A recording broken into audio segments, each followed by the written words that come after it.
शहरजाद ने कहा, प्राचीन काल में एक अत्यंत धनी व्यापारी बहुत सी वस्तुओं का कारोबार किया करता था।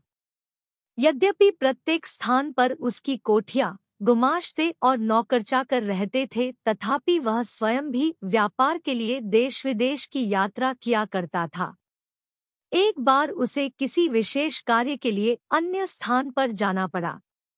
वह अकेला घोड़े पर बैठकर चल दिया। गंतव्य स्थान पर खाने पीने को कुछ नहीं मिलता था, इसलिए उसने एक खुर्जी में कुलचे और खजूर भर लिए। काम पूरा होने पर वह वापस लौटा। चौथे दिन सवेरे अपने मार्ग से कुछ दूर सघन वृक्षों के समीप एक निर्मल तड़ाग देखकर उसकी विश्राम करने की इच्छा हुई। वह घोड़े से उतरा और तालाब के किनारे बैठकर कुलचे और खजूर खाने लगा। जब पेट भर गया तो उसने जगह साफ करने के लिए खजूरों की गुठलियां इधर-उधर फेंक दी और आराम करने लगा। इतने में उसे एक महाभयंकर दैत्य अपनी ओर बड़ी सी तलवार खींचे आता दिखाई दिया। पास आकर दैत्य क्रोध से गरज कर बोला, इधर आ, तुझे मारूंगा। व्यापारी उसका भयानक रूप देखकर और गर्जन सुनकर कांपने लगा और बोला, स्वामी, मैंने क्या अपराध किया है कि आप मेरी हत्या कर रहे हैं? दैत्य ने कहा, तूने मेरे पुत्र की हत्या की है, मैं तेरी हत्या करूंगा। व्यापारी ने कहा, मैंने तो आपके पुत्र को देखा भी नहीं, मैंने उसे मारा किस तरह? दैत्य बोला, क्या तू अपना रास्ता छोड़कर इधर नहीं आया? क्या तूने अपनी झोली से निकालकर खजूर नहीं खाए और उनकी गुठलियां इधर-उधर नहीं फेंकी? व्यापारी ने कहा, आपकी बातें ठीक हैं, मैंने ऐसा ही किया है। दैत्य ने कहा, जब तू गुठलियां फेंक रहा था तो इतनी जोर से फेंक रहा था कि एक गुठली मेरे बेटे की आंख में लगी और बेचारे का उसी समय प्राणांत हो गया। अब मैं तुझे मारूंगा। व्यापारी बोला, स्वामी, मैंने आपके पुत्र को जानबूझकर तो मारा नहीं है। फिर मुझसे जो भूल हो गई है उसके लिए मैं आपके पैरों पर गिरकर क्षमा मांगता हूँ। दैत्य ने कहा, मैं न दया करना जानता हूँ न क्षमा करना। और क्या खुद तुम्हारी शरीयत में नरवध के बदले नरवध की आज्ञा नहीं दी गई है? मैं तुझे मारे बगैर नहीं रहूंगा। यह कहकर दैत्य ने व्यापारी की बाह पकड़कर उसे पृथ्वी पर गिरा दिया और उसे मारने के लिए तलवार उठाई। व्यापारी अपने स्त्री पुत्रों की याद कर कर के विलाप करने लगा, साथ ही ईश्वर और पवित्रात्माओं की सौगंध दिला दिला कर दैत्य से अपने प्राणों की भिक्षा मांगने लगा। दैत्य ने यह सोचकर हाथ रोक लिया कि जब यह थक कर हाथ पांव पटकना बंद कर देगा तो इसे मारूंगा। लेकिन व्यापारी ने रोना पीटना बंद ही नहीं किया। अंत में दैत्य ने उससे कहा, तू बेकार ही अपने को और मुझे तंग कर रहा है। तू अगर आंसू की जगह आंखों से खून बहाए तो भी मैं तुझे मार डालूंगा। व्यापारी ने कहा, कितने दुख की बात है कि आपको किसी भांति मुझ पर दया नहीं आती। आप एक दीन निष्पाप मनुष्य को अन्यायपूर्वक मारे डाल रहे हैं और मेरे रोने गिड़गिड़ाने का आप पर कोई प्रभाव नहीं होता। मुझे तो अब भी विश्वास नहीं होता कि आप मुझे मार डालेंगे। दैत्य ने कहा, नहीं, निश्चय ही मैं तुम्हें मार डालूंगा। इतने में सवेरा हो गया। शहरजाद इतनी कहानी कहकर चुप हो गई। उसने सोचा, बादशाह के नमाज पढ़ने का समय हो गया है और उसके बाद वह दरबार को जाएगा। दुनियाजाद ने कहा, बहन, यह कितनी अच्छी कहानी थी। शहरजाद बोली, तुम्हें यह कहानी पसंद है? अभी तो कुछ नहीं, आगे तो और भी आश्चर्यप्रद है। तुम सुनोगी तो और भी खुश होगी। अगर बादशाह सलामत ने आज मुझे जीवित रहने दिया और फिर कहानी कहने की अनुमति दी तो कल रात मैं तुम्हें शेष कथा सुनाऊंगी, वरना भगवान के पास चली जाऊंगी। शहरयार को भी यह कहानी बेहद पसंद आई थी। उसने विचार किया कि जब तक कहानी पूरी न हो जाए शहरजाद को नहीं मरवाना चाहिए, इसलिए उसने उस दिन उसे प्राणदंड देने का इरादा छोड़ दिया। पलंग से उठकर वह नमाज पढ़ने गया और फिर दरबार में जा बैठा। शोकातर मंत्री भी उपस्थित था। वह अपनी बेटी का भाग्य सोचकर सारी रात न सोया था। वह प्रतीक्षा में था कि शाही हुक्म हो तो मैं अपनी बेटी को ले जाकर जल्लाद के सुपुर्द करूं। किंतु उसे यह देखकर आश्चर्य हुआ कि बादशाह ने यह अत्याचारी आदेश नहीं दिया। शहरयार दिन भर राजकाज में व्यस्त रहा और रात को शहरजाद के साथ सो रहा। एक घड़ी रात रहे दुनियाजाद फिर जागी और उसने बड़ी बहन से कहा कि यदि तुम सोई नहीं तो वह कहानी आगे कहो। शहरयार भी जाग गया और बोला, यह ठीक कहती है। मैं भी व्यापारी और दैत्य की कहानी सुनना चाहता हूँ। तुम कहानी को आगे बढ़ाओ।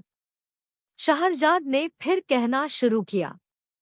जब व्यापारी ने देखा कि दैत्य मुझे किसी प्रकार जीवित न छोड़ेगा तो उसने कहा, स्वामी, यदि आपने मुझे वध्य समझ ही लिया है और किसी भांति भी मुझे प्राण दान देने को तैयार नहीं है, तो मुझे इतना अवसर तो दीजिए कि मैं घर जाकर अपने स्त्री पुत्रों से विदा ले लूं और अपनी संपत्ति अपने उत्तराधिकारियों में बांट आऊं, ताकि मेरे पीछे उनमें संपत्ति को लेकर लड़ाई झगड़ा न हो। मैं प्रतिज्ञा करता हूँ कि यह सब करने के बाद मैं इसी स्थान पर पहुँच जाऊंगा। उस समय आप जो ठीक समझे वह मेरे साथ करें। दैत्य ने कहा, यदि मैं तुम्हें घर जाने दूं और तुम वापस न आओ फिर क्या होगा? व्यापारी बोला, मैं जो कहता हूँ उससे फिरता नहीं। फिर भी यदि आपको विश्वास न हो तो मैं उस भगवान की, जिसने पृथ्वी आकाश आदि सब कुछ रचा है, सौगंध खाकर कहता हूँ कि मैं घर से इस स्थान पर अवश्य वापस आऊंगा। दैत्य ने कहा, तुम्हें कितना समय चाहिए? व्यापारी ने कहा, मुझे केवल 1 वर्ष की मोहलत चाहिए, जिसमें मैं अपनी सारी जायदाद का प्रबंध करके आऊं और मरते समय मुझे कोई चिंता न रहे। मैं प्रतिज्ञा करता हूँ कि वर्षोपरांत मैं इसी स्थान पर आकर स्वयं को आपके सुपुर्द कर दूंगा। दैत्य ने कहा, अच्छा, मैं तुम्हें 1 वर्ष के लिए जाने दूंगा, किंतु तुम यह प्रतिज्ञा ईश्वर को साक्षी देकर करो। व्यापारी ने ईश्वर की सौगंध खाकर प्रतिज्ञा दोहराई और दैत्य व्यापारी को उसी तालाब पर छोड़कर अंतर्ध्यान हो गया। व्यापारी अपने घोड़े पर सवार होकर घर को चल दिया। रास्ते में व्यापारी की अजीब हालत रही। कभी तो वह इस बात से प्रसन्न होता कि वह अभी तक जीवित है, और कभी 1 वर्ष बाद की निश्चित मृत्यु पर शोकातुर हो उठता था। जब वह घर पहुंचा तो उसकी पत्नी और बंधु बांधव उसे देखकर प्रसन्न हुए, किंतु वह उन लोगों को देखकर रोने लगा। वे लोग उसके विलाप से समझे कि उसे व्यापार में कोई भारी घाटा हुआ है या कोई और प्रिय वस्तु उसके हाथ से निकल गई है, जिससे उसका धैर्य जाता रहा है। जब व्यापारी का चित्त संभला और उसके आंसू थमे तो उसकी पत्नी ने कहा, हम लोग तो तुम्हें देखकर प्रसन्न हुए हैं, तुम क्यों इस तरह रो रहे हो? व्यापारी ने कहा, रो नहीं तो और क्या करूं? मेरी जिंदगी 1 ही वर्ष की और है। फिर उसने सारा हाल बताया और दैत्य के सामने ईश्वर को साक्षी देकर की गई अपनी प्रतिज्ञा का वर्णन किया। यह सारा हाल सुनकर वे सब भी रोने पीटने लगे। विशेषतः उसकी पत्नी सिर पीटने और बाल नोचने लगी और उसके लड़के बच्चे ऊंचे स्वर में विलाप करने लगे। वह दिन रोने पीटने ही में बीता। दूसरे दिन से व्यापारी ने अपना सांसारिक कार्य आरंभ कर दिया।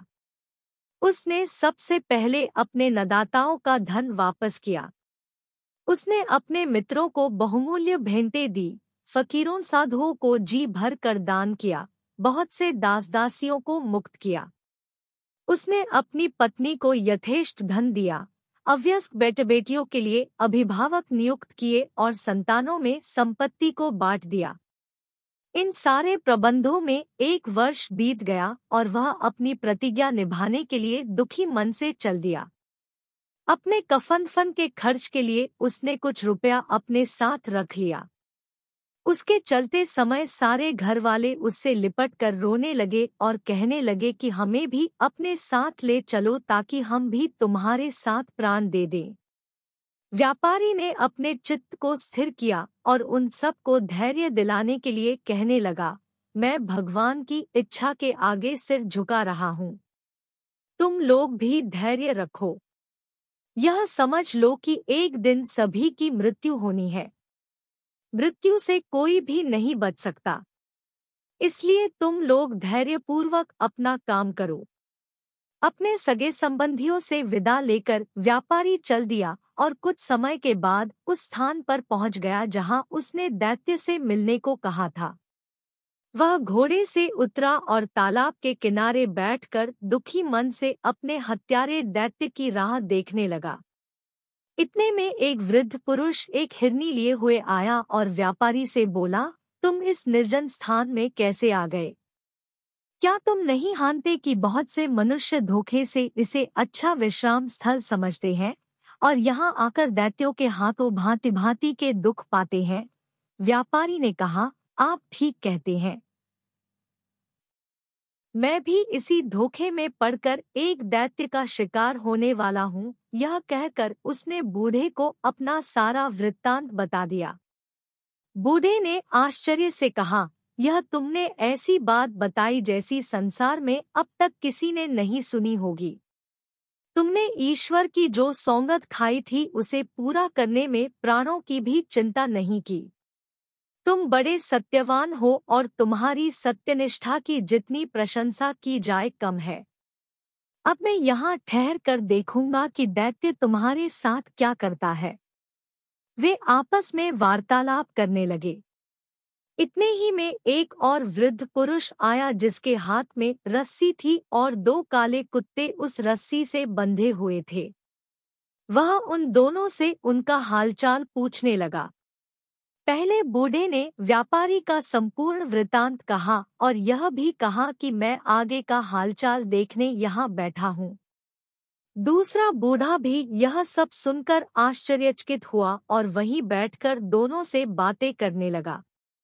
कुछ समय के उपरांत एक और बूढ़ा एक खच्चर लिए हुए आया और पहले 2 बूढ़ों से पूछने लगा कि यह व्यापारी इतना दुखी होकर यहाँ क्यों बैठा है।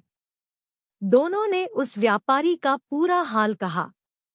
तीसरे वृद्ध पुरुष ने वहां ठहरकर इस व्यापार का अंत देखने की इच्छा प्रकट की, अतएव वह भी वहां बैठ गया।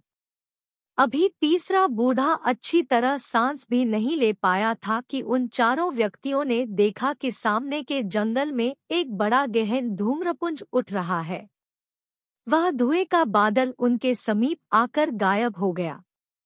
वे लोग आश्चर्य से आंखें मल ही रहे थे कि एक अत्यंत भयानक दैत्य उपस्थित हो गया। उसके हाथ में तलवार थी और उसने व्यापारी से कहा, उठकर इधर आ, मैं तुझे मारूंगा, तूने मेरे बेटे को मारा है। यह सुनकर व्यापारी और तीनों बूढ़े कांपने लगे और उच्च स्वर में विलाप करने लगे।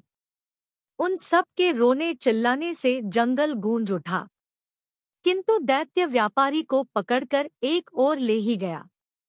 हिरनी वाले बूढ़े ने यह देखा और वह दौड़कर दैत्य के पास पहुंचा और बोला, दैत्य महाराज, मैं आपसे कुछ निवेदन करना चाहता हूँ। आप अपने क्रोध पर कुछ देर के लिए संयम रखें। मेरी इच्छा है कि मैं अपनी और इस हिरनी की कहानी आपको सुनाऊं, किंतु कहानी के लिए एक शर्त है। यदि आपको यह कहानी विचित्र लगे और पसंद आए तो आप इस व्यापारी का 1/3 अपराध क्षमा कर दें। दैत्य ने कुछ देर तक सोचकर कहा, अच्छा, मुझे तुम्हारी शर्त स्वीकार है। कहानी कहो।